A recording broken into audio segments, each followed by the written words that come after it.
nekels kaitą neigiamų jausmų, juk yra siera šaliai, nes tai buvo stipriai manipuliuojama ir įdiegiama į jūsų protus. Nėra žmonių geresnių ar prastesnių, visi žmonės yra Dievo motinos vaikai, visi dieviški.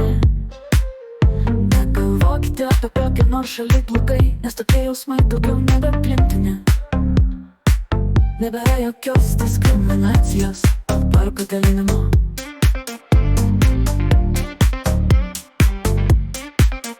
Kaipgi jūs galėsite, o kai kurie jau tai gali šiuo metu pažiūrėti į žmogų ir pasakyti, ko šis žmogus vibruoja šviesa ar tamsa, ir ką jūs tuomet darysite?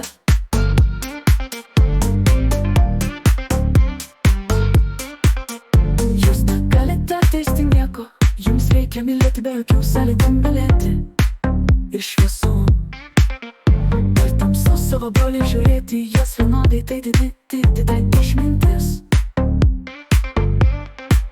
Jums reikia išmokti, atleisti ir suprasti, kad jums kaip sielos taip pat darėte daug klaidų.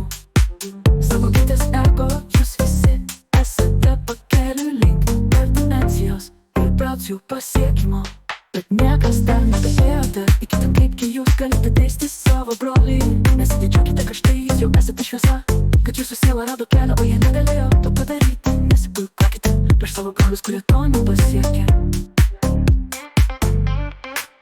Kol pas jūs egzistuos diskriminacija, teisimas, valdžia vienas prieš kitą, jūs nieko nepasieksite. Jūs pasieksite sėkmę vienumoje, bet ne kaip šalis, kaip tauta.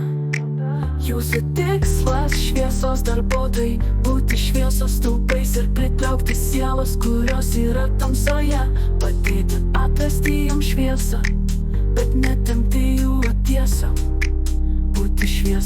Būti šviesa yra sunku, nes pas visus dar yra ego. Jūs galvojate, kad štai aš geriau moku išskirti šviesą ir panašiai. Šviesos įskirimas turi išeiti iš širdies,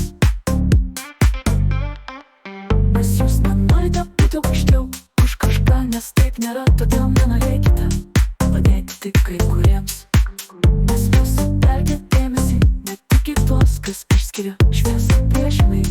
Sutelkite dėmesį į tuos, kurie yra tamsoje, nes toks buvo kūrėjo planas. Nes kas jau yra šviesoje, tie žino, ką reikia daryti, jiems nebereikia pagalbos. Negalvokite, kad jūs aiščiau kažko, ar kokia šalis yra aukščiau kažko. Taip jūsų rolė labai svarbi, bet nesijauskite aukščiau už kažką. Su meile